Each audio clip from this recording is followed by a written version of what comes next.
पुरुषोत्तमम। अहंकार मुक्त जीवन साधना का एक चरम लक्षण होता है अहंकार मुक्त जीवन। इसको अगर हम साधु भाषा में अगर बोले कि जहां पर हम अपने देह अभिमान को पूरी तरह से भूल जाते हैं और हम अपने आप को एक तरफ देह मानते हैं, एक तरफ आत्मा मानते हैं। और ये जो देह है, ये देह क्षणिक सत्य है और अल्प सत्य है, और आत्मा ये पूर्ण सत्य है। हमारी जीवन का साधना ही यही रहता है कि पूर्ण सत्य को अपने अनुसरण करते हुए आगे बढ़ना, और जो अल्प सत्य है उसमें केवल व्यावहारिक जीवन से अपना दायित्व निर्वाहन करके आगे बढ़ना। और कभी कभी हम इसी को ही भूल जाते हैं और भूल करके हमारे पास देह अभिमान हो जाता है। और ये देह अभिमान जब हमारे पास रहता है तब हमें पूर्ण आनंद नहीं मिलती है। तो पूर्ण आनंद जब नहीं मिलते हैं तो निरानंद में रहते हैं, और वो जो निरानंद है वो निरानंद ही हमारे चलने के पथ पर एक बाधक के रूप में होते हैं। और उस बाधा को दूर करने के लिए एकदम अहंकार शून्य होना पड़ेगा। अहंकार शून्य जो कैरेक्टर्स है उसका लक्षण क्या है?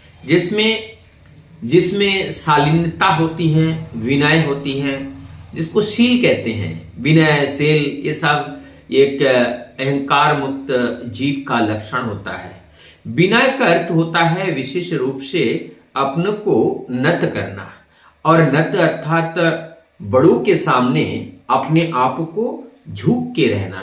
जैसे नल से पानी गिर रहा है, वहां अगर हम अपने सिर को झुक के उसके नीचे नहीं रखेंगे तो हम अवगाहन नहीं कर सकते हैं, अर्थात हम स्नान नहीं कर सकते हैं।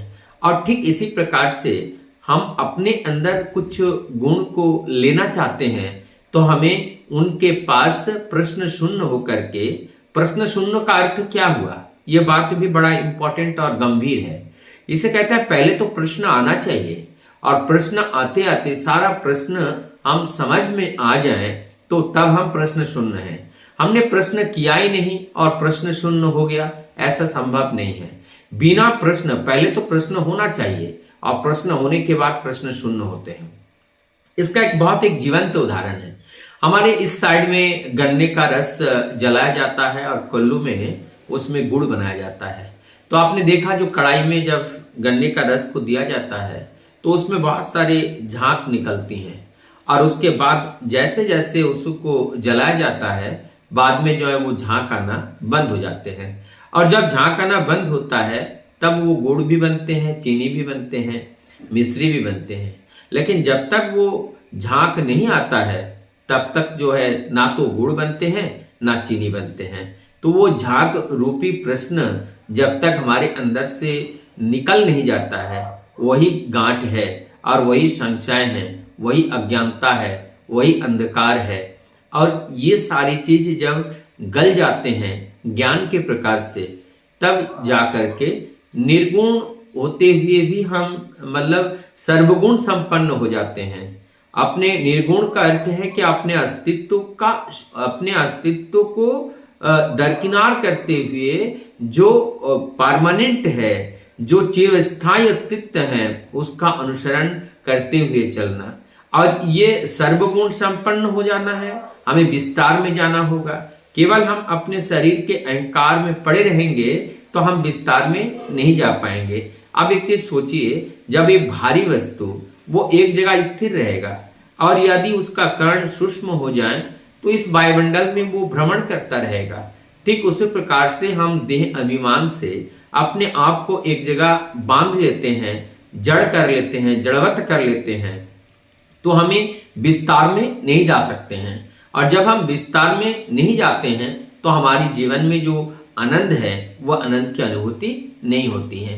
हम लोगों ने देखा कि जब तक कोई पानी में हम कोई नमक का ढेला डाल दिए और जब तक वो ढेला ढेला बन के रहते हैं तब तक वो तलछटी में जाता है, वो तैर करके अपने विस्तार को प्राप्त नहीं कर पाते हैं। लेकिन जब वो नमक का ढेला गल जाता है बहते हुए पानी के साथ, वो अपने विस्तार में महासमुद्र में जाकर के मिल जाते हैं। ठीक उसी प्रकार से हमारा इस देह को मिला है। देह अभिमान को जब हम त्याग देते हैं तो वही नमक जैसे गल जाते हैं और उस नदी से बहते हुए सागर की ओर चले जाती हैं। ठीक उसी प्रकार से अहंकार रहित मनुष्य उस महासमुद्र महाचेतन चैतन्य की ओर वो अपनी निरंतर गति के साथ चलता है जब अहंकार शून्य होता है। कभी भी हम अगर अपने अंदर अहंकार रखें तो हम कोई भी चीज सीख नहीं पाते हैं। कोई लोग अगर कोई चीज हमें सिखा रहे हैं, बता रहे हैं, समझा रहे हैं, कभी भी ये नहीं कहना चाहिए कि मुझे ये आता है। मुझे वो देखना चाहिए कि ये आता तो है, लेकिन इनकी बताई हुई बात एक नए रूप है। इसमें से हमें सीखने के लिए और बहुत कुछ है जिसे हम सीख सकते हैं। तो ऐसे सीखने की भाव जब रहती हैं तो यह अहंकार मुक्त होकर के रहता है, तो हम सीख पाते हैं। कोई शिक्षक है, यदि शिक्षक की समझे कि हम इनको सिखा रहे हैं, तब तो जो है उनकी पढ़ाई, उनका पढ़ाना अच्छा नहीं होगा।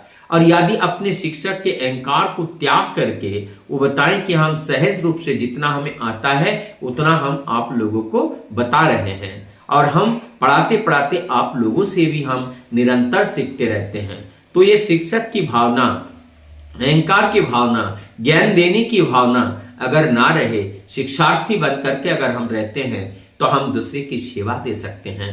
और जब हमारे अंदर अहंकार आ जाता है, वो अहंकार ना तो खुद को सीखने देता है, ना दूसरे को सिखाने का रास्ता बनाता है। वंदे।